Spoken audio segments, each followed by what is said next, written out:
ready to go. The Bitcoin plus Oxford Debate Series, day number 2.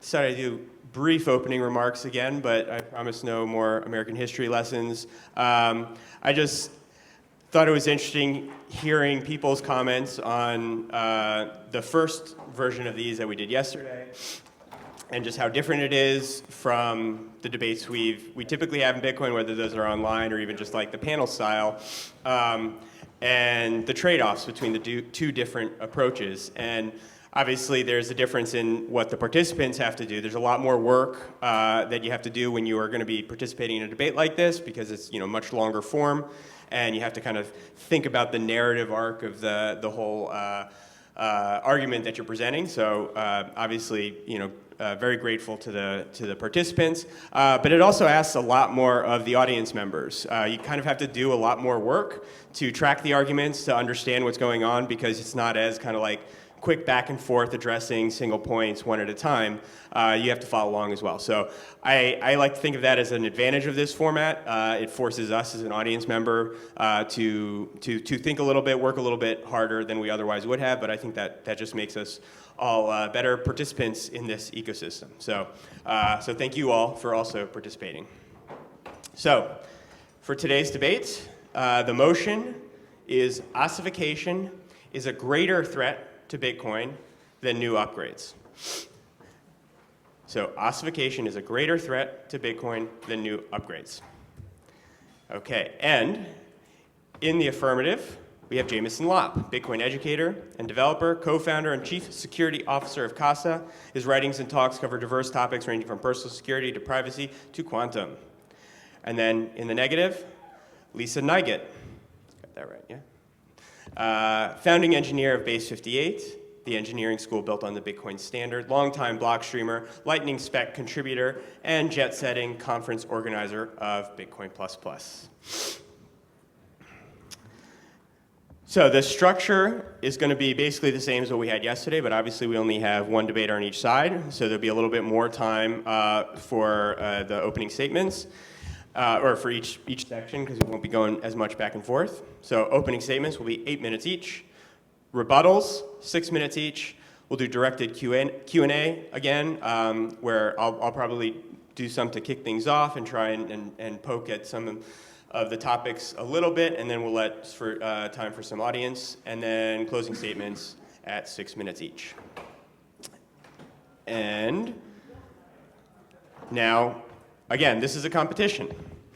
There will be a winner at the end, and the way that we pick the winner is based off of the side that pulled more votes to their side by the end. So the goal is to actually change minds. Not get the most number of votes. So the audience will vote before and after the debate. The greater percentage change between the first and the second votes determines the debate winner. This is being live streamed, and we are opening this up also to online votes, but we're keeping them separate.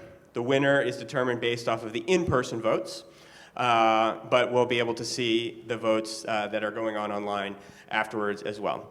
So before I show that link one more time, the motion is ossification is a greater threat to Bitcoin than new upgrades.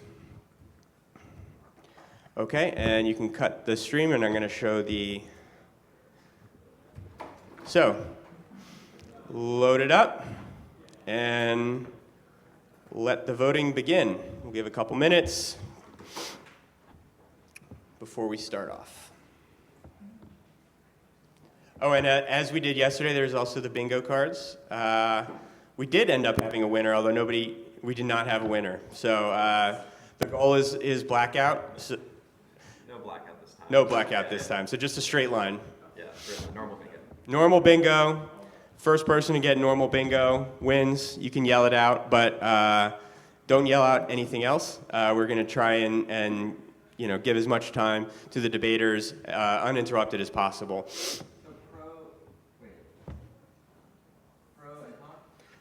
Yes, ossification is a greater threat. Pro-ossification, you can tell from the conservative. Yes. If you're being in favor of the motion is being anti-ossification. That make sense?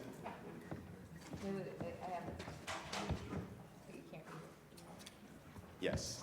Jameson is a dirty progressive.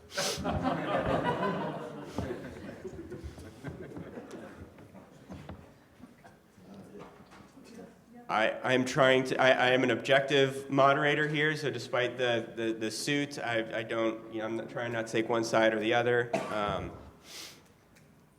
All right, any difficulty voting? Are we good to close it? We'll leave it open if it's slow for people, but I think we can move on. Okay, everyone good? All right, so to start off in the affirmative, we will have Mr. Jameson Lopp.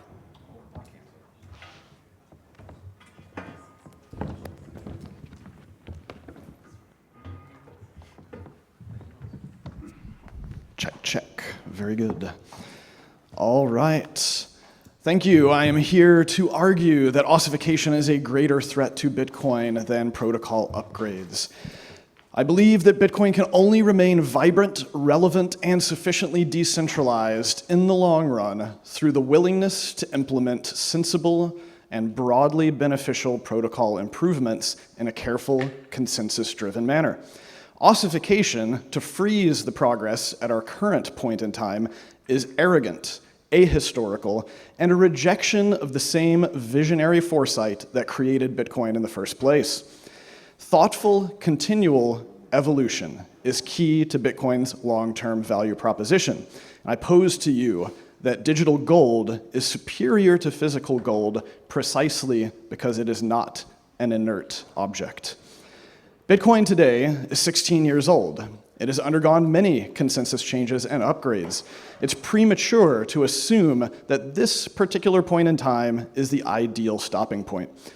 Ossification proponents should be able to explain why now, specifically, is the right time to stop improving Bitcoin. Why not 3 years ago, 5 years ago, 10 years ago? I pose to you that protocols need to adapt over time in order to remain viable. Just because Bitcoin is functioning well today does not guarantee that it will function well a decade from today. It's quite arrogant to believe that we can foresee every potential future problem and every potential future improvement from our current perspective today. And in fact, we should learn lessons from other popular network protocols like SMTP, the email protocol.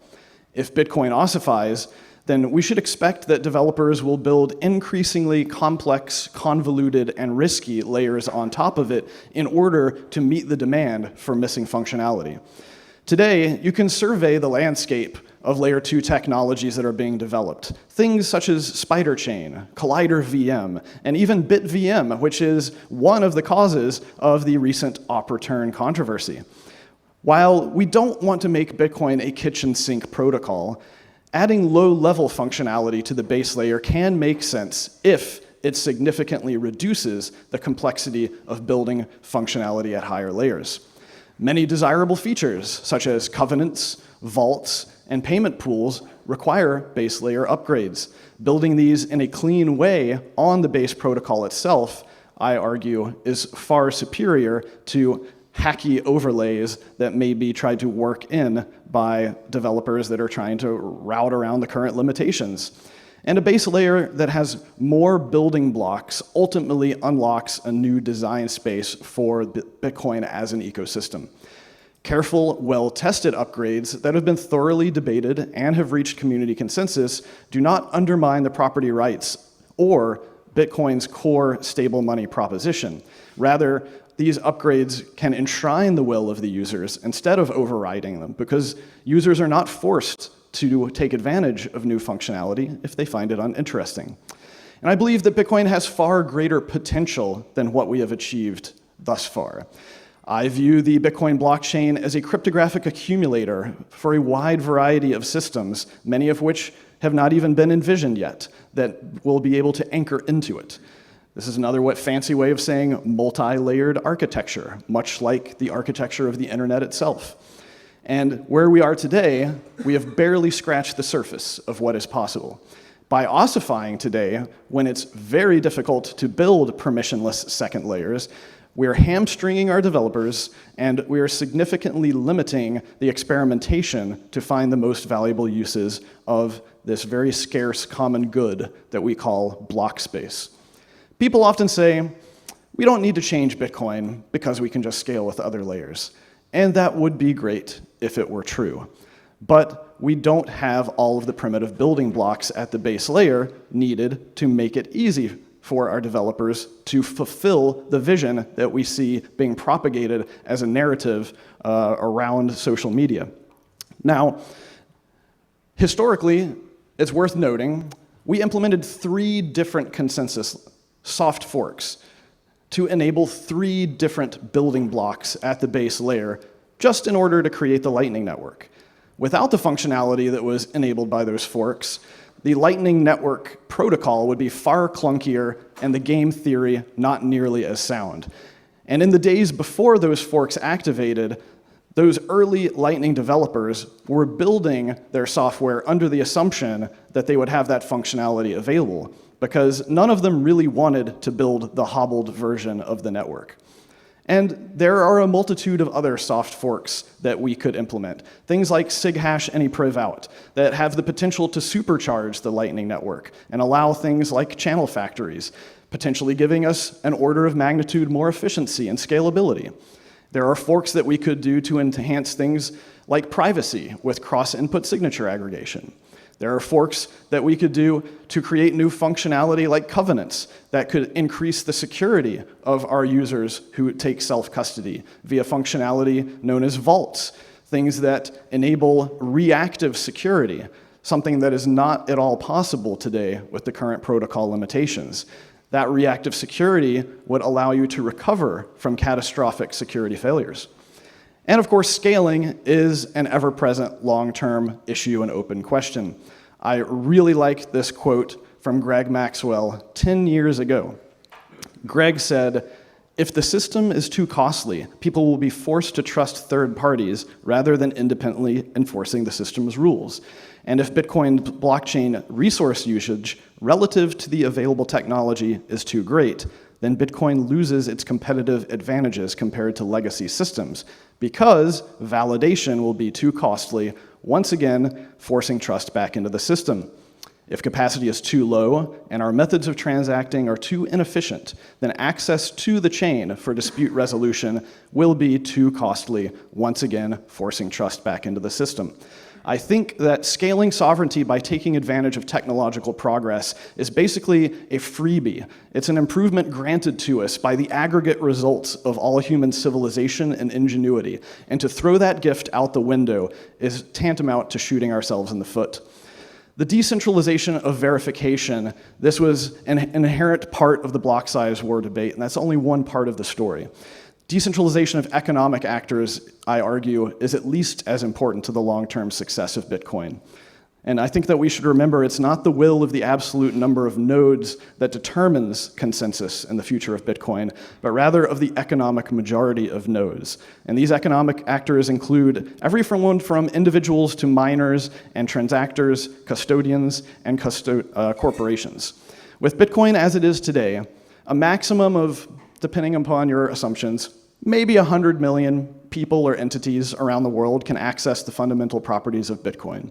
With the world population around 8 billion, I expect this situation will result not in a new utopistic decentralized money that changes the landscape of value, but rather creates a new elite who, over time, may very well follow the age-old path of elite groups throughout history of initially creating prosperity before ultimately ending in bread and circuses. For the first time in history, Bitcoin has the potential to do more than merely shift power from one elite to another, but only if we continue to work towards maximum decentralization by improving the protocol and making Bitcoin's fundamental properties accessible to more people around the world.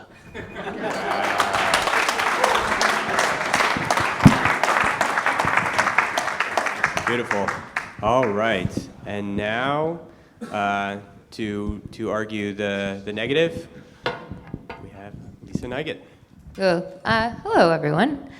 Jameson makes some really great points, but I think when we're talking about ossification, threats to Bitcoin are worthy things to talk about. The network depends on our ability as developers, technically gifted humans who truly understand the nature of what we're dealing with, to keep the system running and in working order. Threats to Bitcoin come in many forms. As an engineer and technologist, I tend to focus most on the technical side of Bitcoin, features and adoption, but there are social sides to features and changes that deserve consideration as well. We are told that we must change Bitcoin because if we do not, it will fail. No one knows what will cause Bitcoin to fail.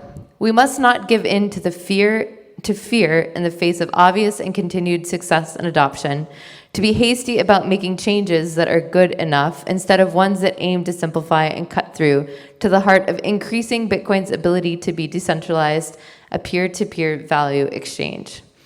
Keeping Bitcoin working and running with minimal attack surface as minimal attack surface as possible is a worthy goal. Bitcoin is valuable because it can be held by individuals. Bitcoin is valuable because, as a monetary network, it continues to work. You can send a transaction, it lands in a miner's pool, and miners continue today to produce blocks. Occasionally, a problem is found with the Bitcoin protocol. Satoshi famously deactivated a large swath of opcodes early in the project. He was worried that their inclusion and activation in the project would provide opportunity for a bad actor to attempt to take the network down. We, as developers and node runners, most important task is to keep Bitcoin running, preferably in a decentralized way, and accessibly such that anyone who wants to run a node is able to do so. We must continue to fix problems as discovered in the protocol. We should aim to improve the user experience of using Bitcoin, but we should not be hasty when doing them, as making the wrong changes is more dangerous than making the right changes slowly. We are not currently under attack or threat. The network is not regularly falling over. It is more likely the changes we make will destabilize the system than increase continued stability. Ossification isn't about refusing a future.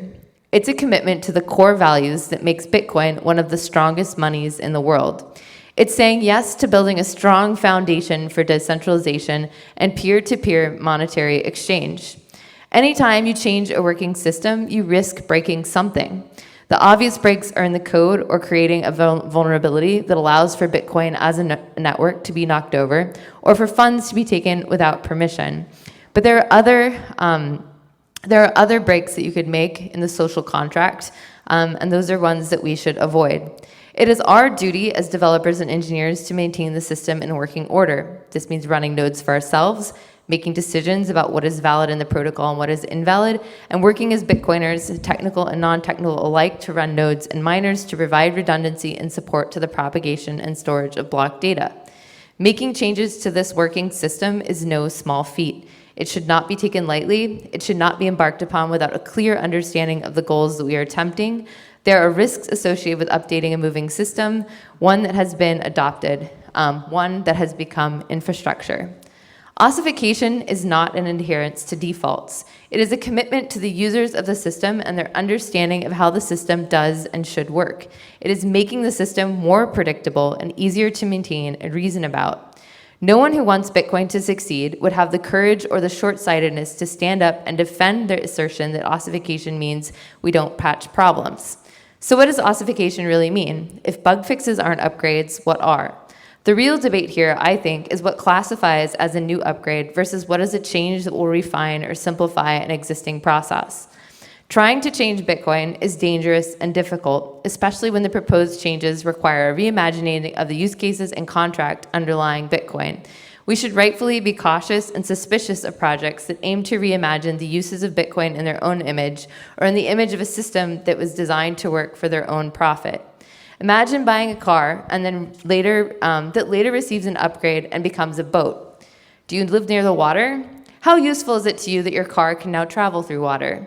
Flying cars exist, but you don't buy them because it's much better to buy a very nice, expensive car that can travel across the land quickly and a separate, very nice plane that allows you to travel in style. Distinct systems that are well adapted to their use case are far more valuable than a vehicle which attempts to accommodate every desire for movement. In conversations I've had, it's become obvious to me that I'm often being asked for a feature or proposal that the person pitching me has a vested financial interest in the success of that proposal being adopted. There's rarely an interest in what is good for decentralization of exchange or making it easier for individuals to hold their coins, a simpler system. If you want more features and users to pump your own bags, it's not about freedom, it's about your own greed. Even Vitalik admits that Bitcoin did it right with our simplicity. Simplicity comes from a clarity of focus. For Bitcoin, the focus is on transacting peer-to-peer. It's about sending and receiving value. Anything else is a distraction. Many people hold Bitcoin. It's the most widely distributed cryptocurrency and one of the most distributed currencies in terms of geographic location of its holders. Bitcoin aimed to be decentralized, and it has succeeded at becoming decentralized. Upgrades to Bitcoin threaten the understanding that these hodlers have about the nature of the asset that they own.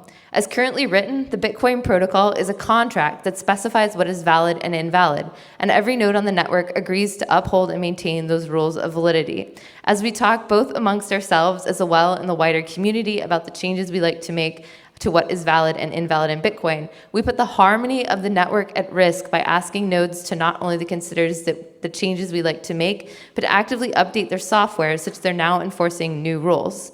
Anarchy thrives in such situation, but commerce is only possible between true peers. So changing a system that is well understood into something that is less understood is undesirable. As an educator, having the system change frequently means that I have to work harder to update my materials more frequently to have people understand what that change means for them. So communication is a precursor to consensus. Communication must be reenacted every time a new person joins the network. Every change and feature requires a recommunication to every interested and invested party. Features and changes are therefore incredibly expensive on a human cost side, and failure to communicate effectively leads to disenchantment with a project, a lack of trust, and a failure of us to live up to our commitment to be an open source ecosystem that is understandable by newcomers. Oh my God. If we want changes, you can make them. You can fork Bitcoin. You can run your own chain. We've seen tons of projects in the early days of cryptocurrency that tried to add more features to blockchain technology. They've mostly failed or become shitcoin casinos. The economic value of a network comes from the people who use that technology, and Bitcoin works because it promises the ability to transact peer-to-peer with no central authority. Why must we as Bitcoiners be constantly pitched to accommodate new features and uses? I expect new visions of Bitcoin will exist and will continue to receive patches and proposals to change how Bitcoin code works. We should consider them carefully. The future is already being constructed. It exists in our ability to transact real eternal value without third parties. All right. Thank you very much. All right, now we're going to go into the rebuttal phase. There'll be 3 minutes, I think. 6 minutes each. That's right, 3 was per person yesterday. Great. 6 minutes for rebuttal, and then we'll go to the Q&A session. All right. Yeah. So the Steelman argument for ossification posits that Bitcoin has already achieved its core functionality as sound money and store of value, and further changes, even if well-intentioned, introduce unnecessary risk.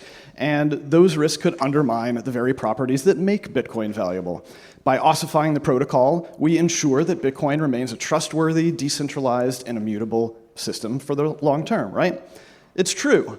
Every change includes risk. The fear of unknown unknowns, however, in my view, is not a logical argument. And why is this? It's because every decision has unknown unknowns. And by that, I mean making changes to the protocol has unknown unknowns. Not making changes to the protocol also has unknown unknowns. The argument effectively cancels itself out from my view.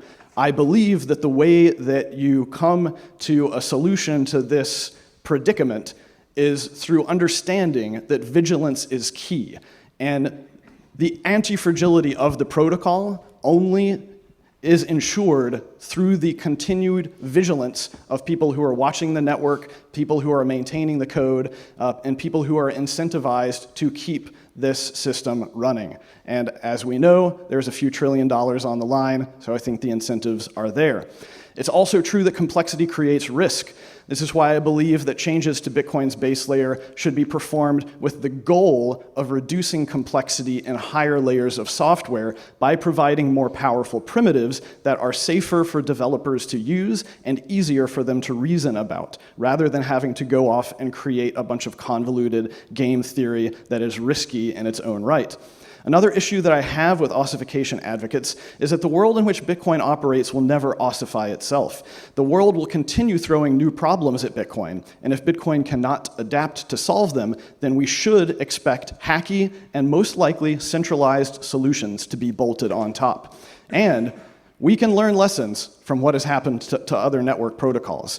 Bitcoin is actually affected by the ossification of other network protocols. For example, the vast majority of Bitcoin nodes that people like you may be running at home are not reachable by other nodes on the network. They're not accepting inbound connections. This is a result of network address translation on routers, which is necessary due to the total IP address space limitation of IPv4. As a result, we have 7,000 reachable IPv4 nodes, even though there's closer to 60,000 IPv4 nodes out there. So this is suboptimal for the topology of the Bitcoin network. TCP, similar type of thing. This is a basic level transport layer used for almost everything you use on the internet. TCP was designed to be optimized for reliability, to make sure that data gets where it's supposed to go. But there's so much hardware out there that has hard-coded interpretations of TCP, there's no way for us to effectively improve it to make it faster. So people who want faster TCP have to actually build on other protocols like UDP. SMTP, email, this is a similar story. It was designed for the reliable delivery of messages under the assumption that everyone would want to receive messages. And that was great back in the 1970s and 80s, where only a few thousand people used the internet. But in the 90s, we started having millions of people adopt this protocol and join the internet, and a few naughty people joined. And these naughty people figured, hey, why should I send spam through snail mail when it costs me many cents to do so for each recipient, and with SMTP, it's orders of magnitude cheaper. So what happened? The world changed, and SMTP could not adapt to that change. There were new adversaries that had not been thought about by the developers. And because SMTP effectively ossified in the 90s, when we needed things like better security, encryption, anti-spam mechanisms, engineers only had a few options, and they decided to bolt on some centralized reputation systems and authentication systems based on DNS, which is centralized in and of itself. And anti-spam is these days mostly based on reputation. And you've basically got a handful of trusted third parties out there who are telling us who to whitelist and blacklist. All these solutions got slapped on the top of the protocol, and as of today, it's basically impossible for an individual person to use SMTP themselves. It doesn't require a stretch of the imagination to see how Bitcoin could follow down this path. We see centralization occurring everywhere, from minor centralization to custody centralization. ETFs and corporate treasuries are not helping out with those things. And we don't know what the long-term market is going to look like for Bitcoin and block space. What of these uses are going to be the most valuable to people? This question, I think, becomes more and more important after each halving. And I think that having more functionality and more layers that people are able to run their experiments on means it's more likely for us to find the highest possible value use cases of block space. This is important, of course, in order to ensure the long-term thermodynamic security for the network. And I think that we just don't know what those possible value use cases could be, and it seems pretty arrogant for any individual to assume that they know, as of today, what is better than what the free market of the future will be. So from my perspective, it's best that we enable innovators to continue exploring the potential design space for Bitcoin.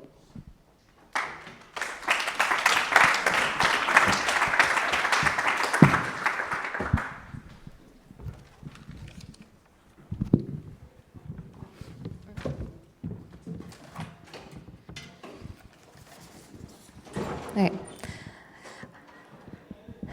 Jameson, while a dirty progressive, makes some valid points. I think the first is that we agree about decentralization. Where we disagree is on where the arrogance and changes lie. It is true, while it is true that changes have been made to Bitcoin by some fearless technologists who dreamed of a better future, one that we now all currently live on and build upon. I believe that it is true arrogance to think that you can take a change and apply it to Bitcoin and hope to improve upon the vision that Satoshi himself had. The Bitcoin that we use today is not the Bitcoin that Satoshi originally envisioned. And while it's not possible for us to move backwards in the past, soft forks are one way anyways. It is arrogant to think that we should continue moving in a direction that takes us farther from his true vision. That being said,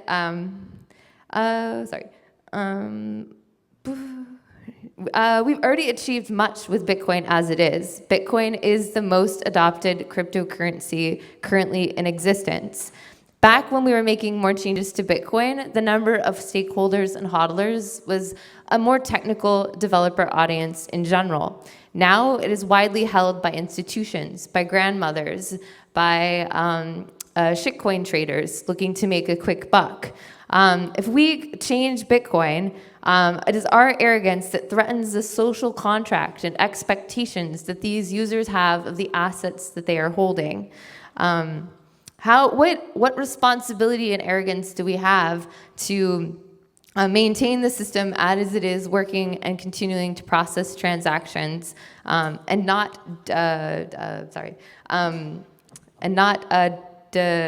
go diverge from the vision that people who currently, and understanding that people who currently hold Bitcoin understand for it to be working.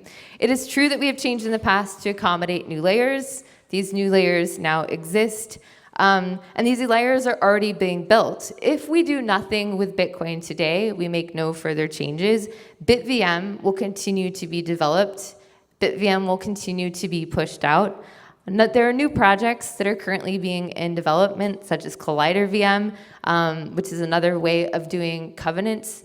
Both of these projects can exist and do exist and don't require Bitcoin to change in order to be developed and shipped, which I believe proves that there is a clear path for exploration without forcing any new proposals or changes onto the existing holders of Bitcoin. Jameson says that if Bitcoin does not change, it will become irrelevant and it will be subsumed by another system. It's true that old systems that truly lose their relevance are not changed, they are replaced. A good example is a horse and buggy. While there are many people that have moved on from the horse and buggy, horses that are no longer a thing that people use, we now drive cars or walk or use bicycles even. That was a new invention. You can continue to use horses and buggies without moving on to the new technology. So rather than think that we can change Bitcoin, I would expect if a new and better money is created and shipped, that we as smart individuals who value sound money would simply move to the new system and Bitcoin would be abandoned. But that system doesn't exist. There have been many contenders to attempt to replace or update or improve upon the features that Bitcoin currently has. And I think current historical price information will tell you that largely they have been a failure in comparison to where Bitcoin is today.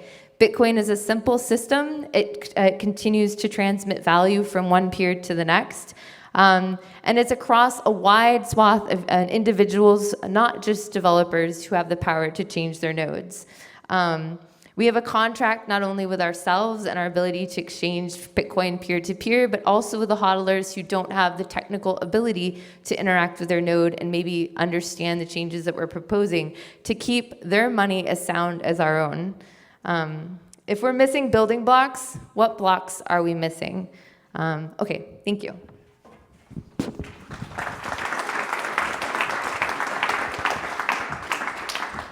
All right, thank you very much. I will be kicking off the Q&A section now. I will ask a couple questions of each of the debaters, and then we'll let the audience participate as well. All right, so I wanted to start by asking Jameson a question, kind of a two-parter. So you mentioned at one point in your rebuttal that the idea of making changes would be to reduce complexity at higher levels, and that is good for the network.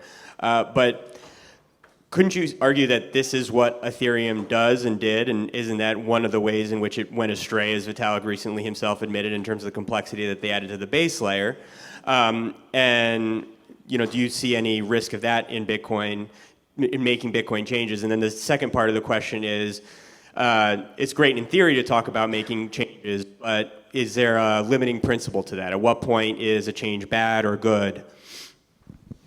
Yeah, I mean, I think the layer 2 thing is interesting to think about, especially, I mean, I'm not as deep into this as probably a lot of my haters may believe with Ethereum and its ecosystem, but I think that one of the problems of the layer 2 ecosystem of Ethereum is how fractured it has become, and that like if you're using something on one layer 2 of Ethereum, you can't really easily get to another layer 2.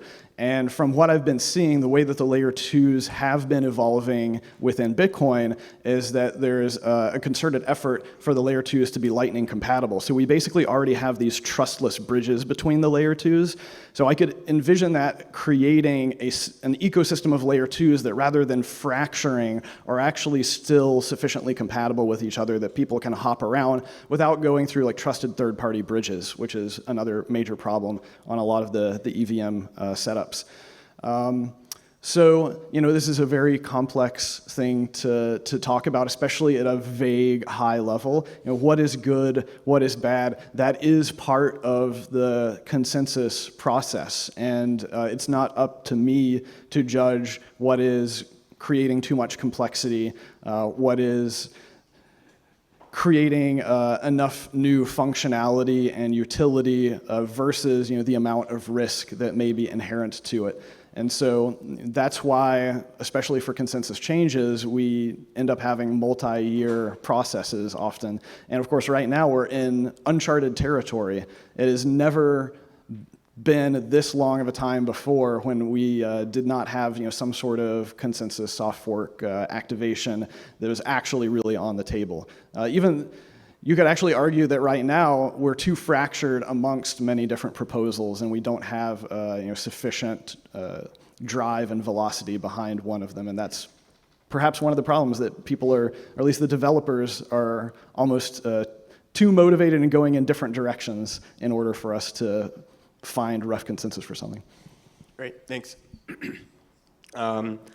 All right, Lisa, I will ask you a question now. Feel free to take your time to respond to any of what Jameson said as well. But my question for you is somewhat related as well. So this idea, so you made the observation in what you were saying that we have these ways now that new functionality can be released, can be experimented with, can be built upon. You also mentioned that is the duty of the maintainers and developers to protect decentralization.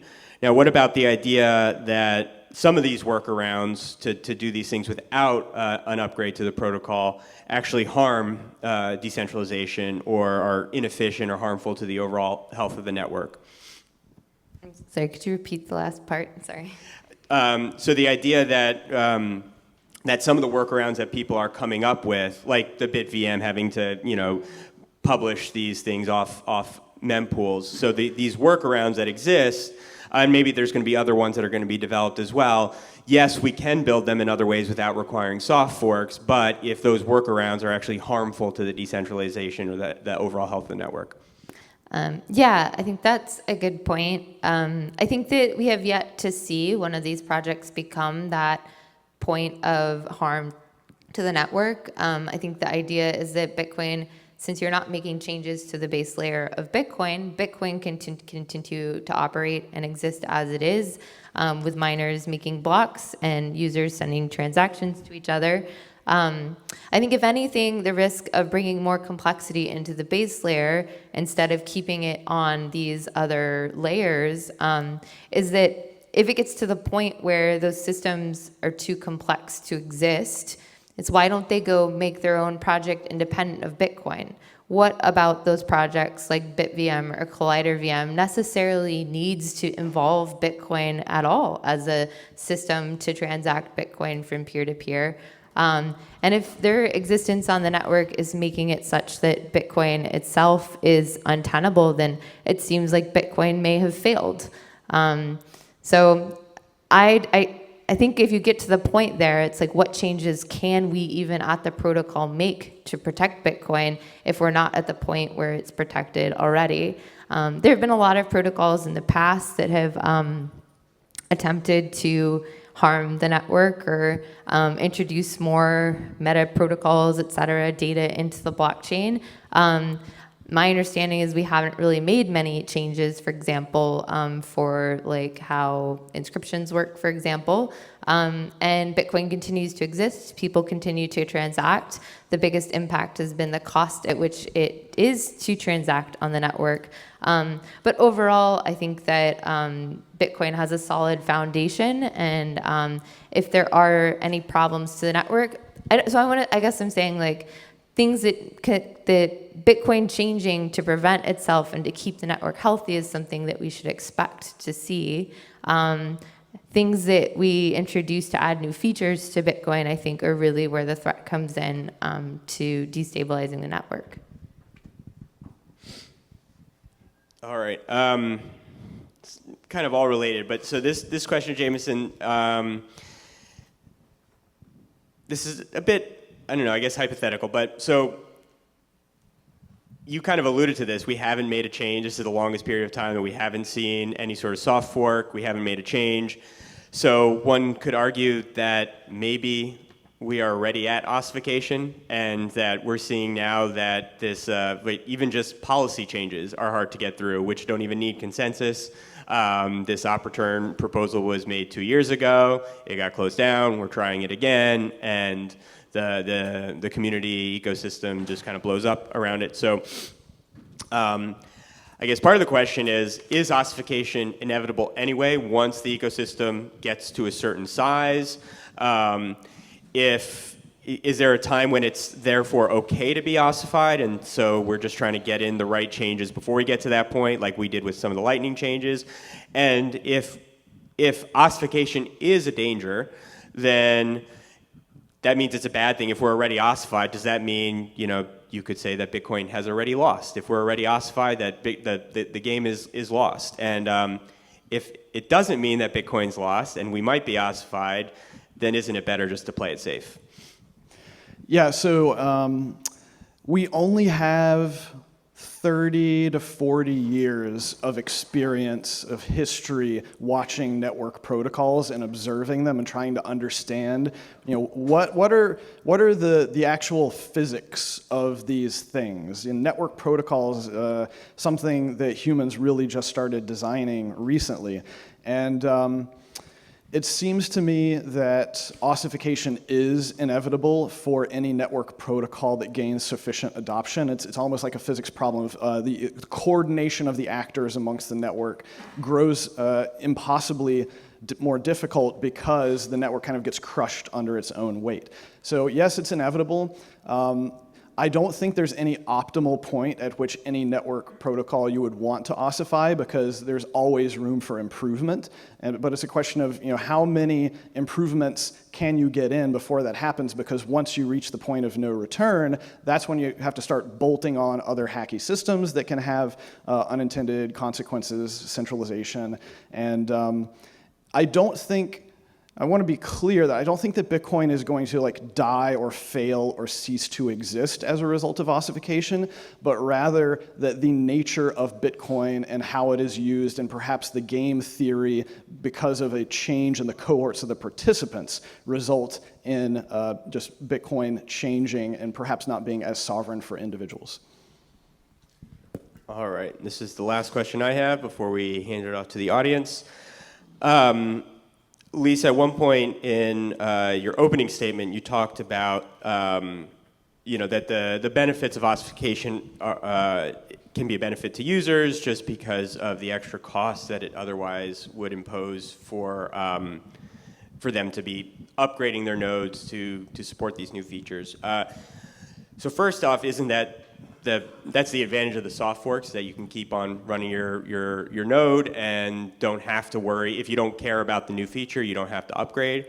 But the flip side is, now that we have this much better reporting system for vulnerabilities, we are learning about all of the dangers of continuing to run older versions of the software. And so that really you do want to keep on upgrading your node anyway.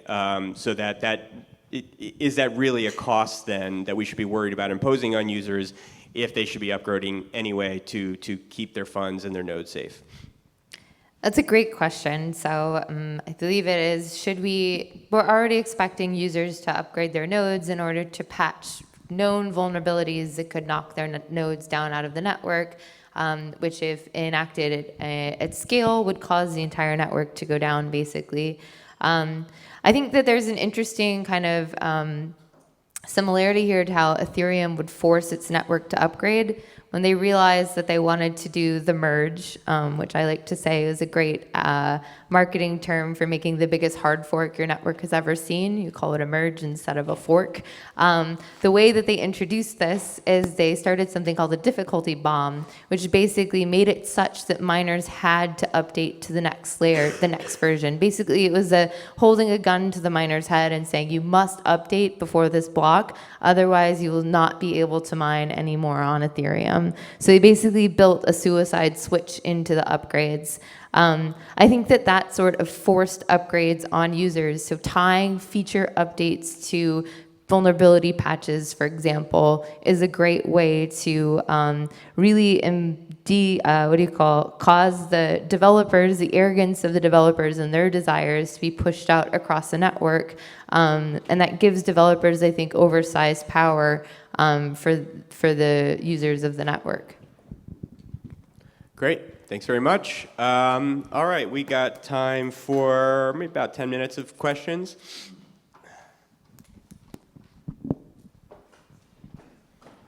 Hey, I guess this is, thanks to both of you. Great arguments on both sides.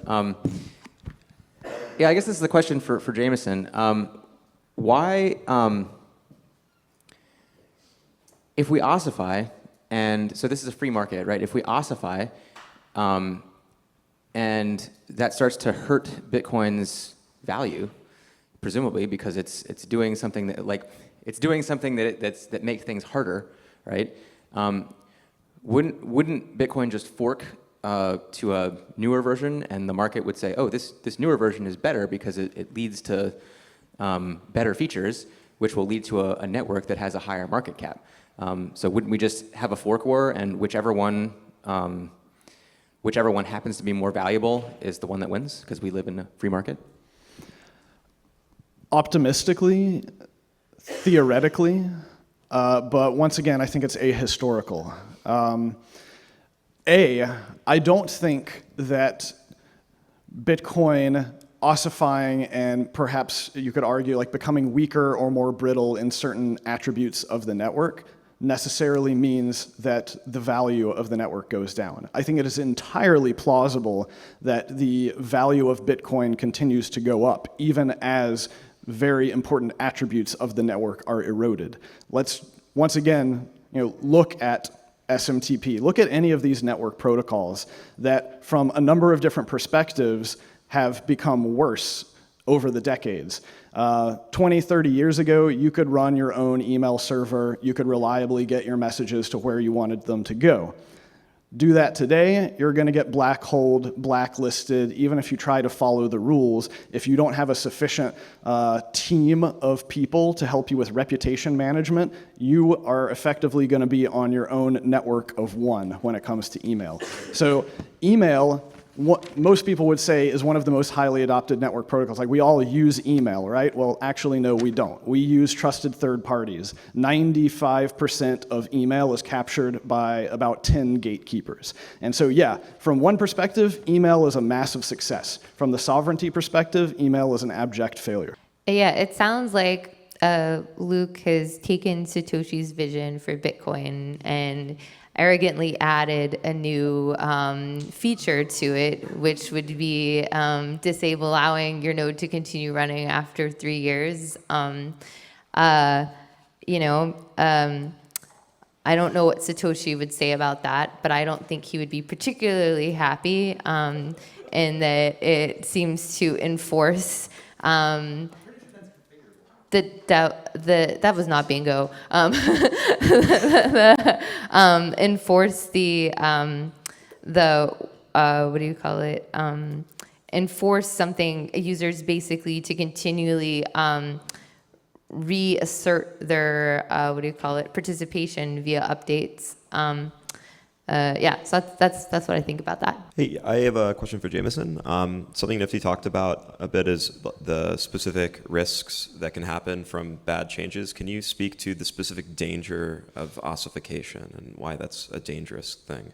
Well, like I said, there are unknown unknowns, both for making changes and not making changes. So I think that you can't predict all of the potential future threats that we may need to guard against. You also cannot predict all of the future potential advancements and improvements that may become possible for us to take advantage of. So I don't think that we want to shoot ourselves in the foot by ossifying, and then 20, 30 years from now, something really cool comes along, but oh wait, there's no more developers around who even know how to do consensus changes or have shepherded consensus changes through the entire process. So that could be particularly unfortunate if we're just not able to maximize what Bitcoin can do and take advantage of these other things. We know that there are things coming along. There's timestamp overflow stuff, maybe quantum stuff, scalability stuff, and all of these things, they have the potential to either directly cause harm to Bitcoin or to somewhat indirectly harm it by preventing us from growing and giving as much functionality and as I keep saying, as much sovereignty to as many people throughout the world. Hey, over here. So you cite other networks as something that we can learn from, but I had thought that one of the main problems with those open public good systems is that the economic incentives to, get to send your messages for free everywhere meant that, in this yada, yada, yada, proof of work was invented to solve that, right?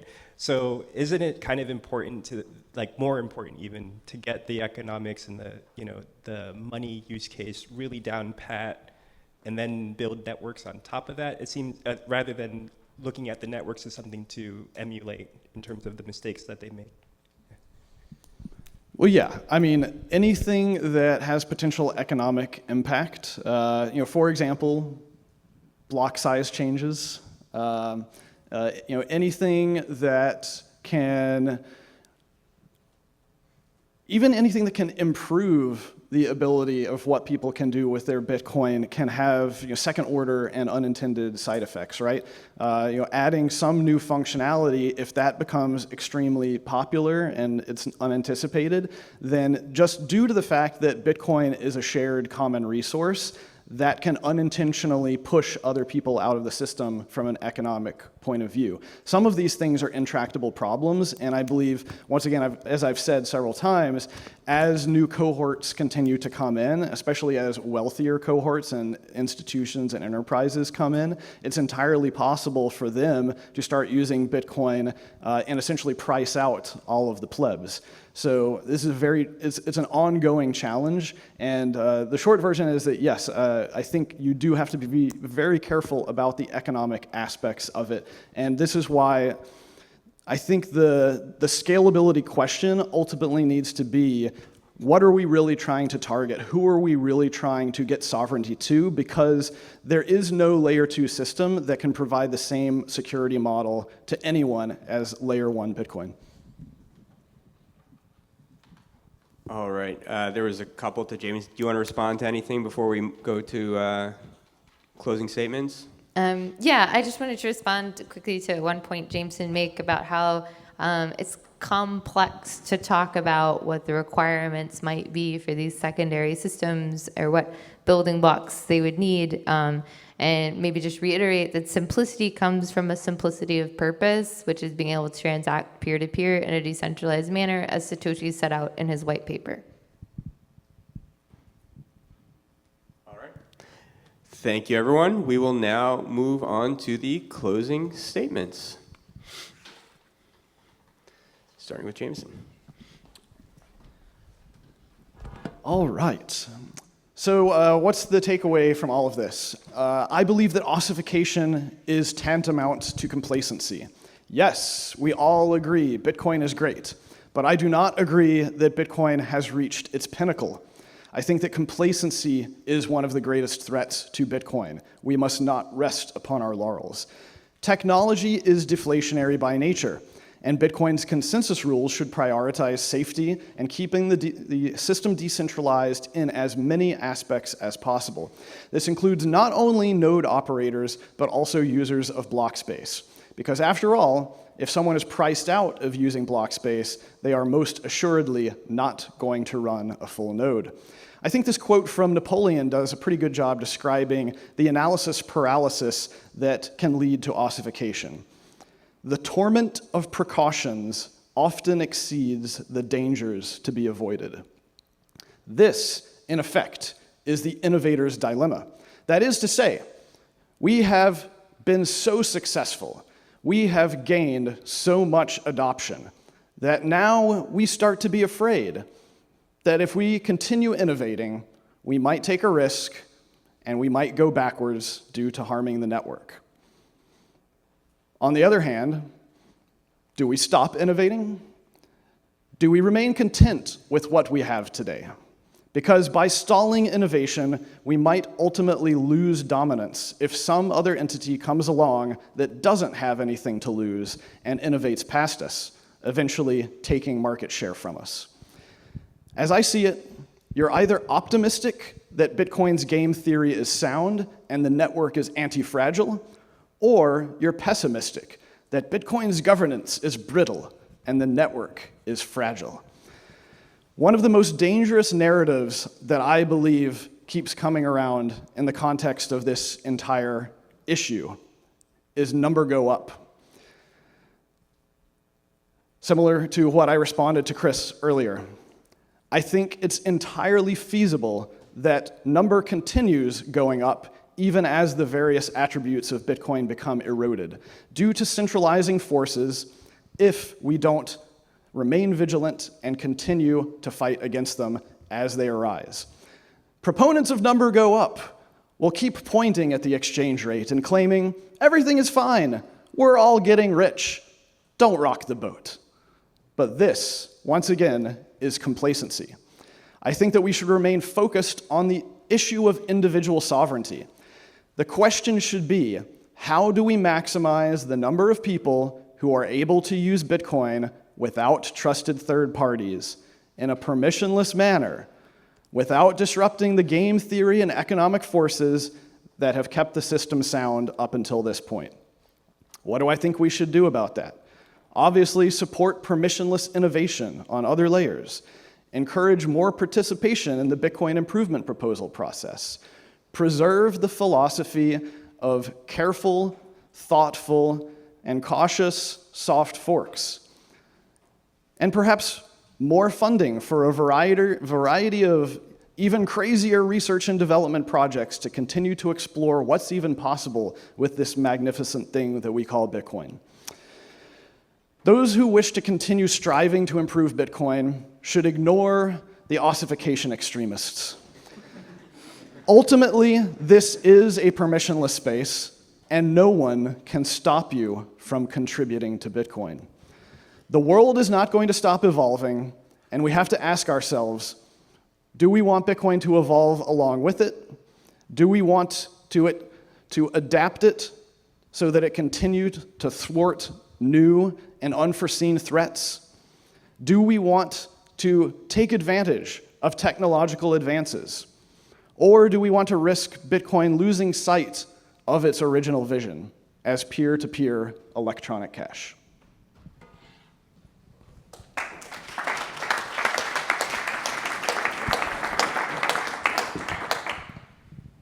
Ossification is not a threat. The real threat is attempting to accommodate the world into a protocol meant for peer-to-peer exchange. A loss of core purpose and core values would destroy Bitcoin. It is not the responsibility of the protocol to accommodate every use case for decentralized exchange. New proposals for how to change the protocol and what to add to it will never end. Much like the Amish encouraged their youth to go and experience the world outside of their own value systems, we as Bitcoiners should encourage young engineers and newcomers to try their hand building on systems outside of the simplicity of Bitcoin.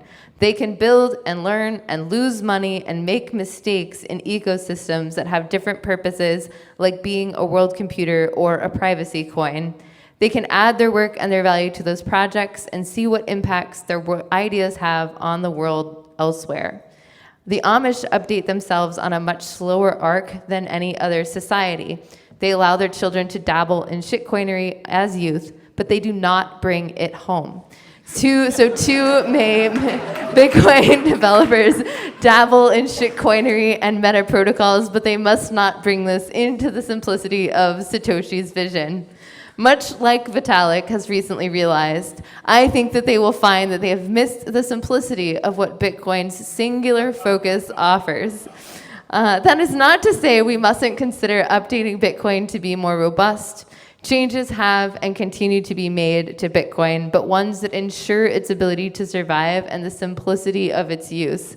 We have a commitment to the users of Bitcoin to make changes that are well communicated and that continue to represent the core values that they have come to expect of the protocol. Complexity is ugly.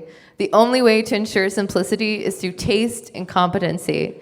Ossification is not death, it is a continuation of tradition. It is Amish, it is survival and simplicity in a world of temptation towards complication. Bitcoin continues to work, Bitcoin continuing to work and be adopted is good. Bitcoin changing out from under the feet of existing hodlers is bad. We should aim for more adoption and more use of the existing protocol. There is much work left to be done. Sound money has no competition.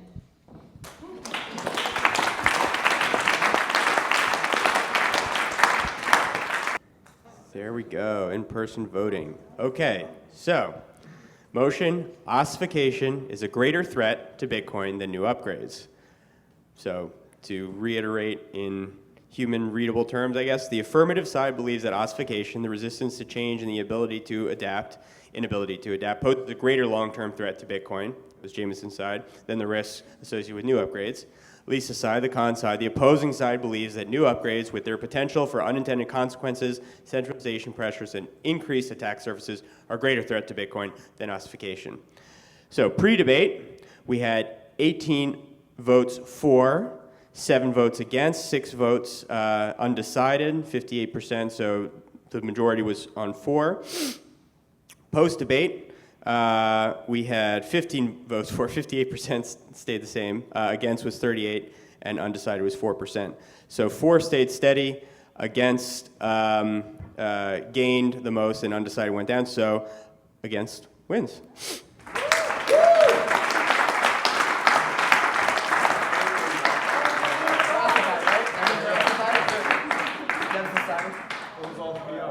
Dev's deciding. Close the PRs. Close all the PRs. Are you leaving the online? Can you see the results and just tell us?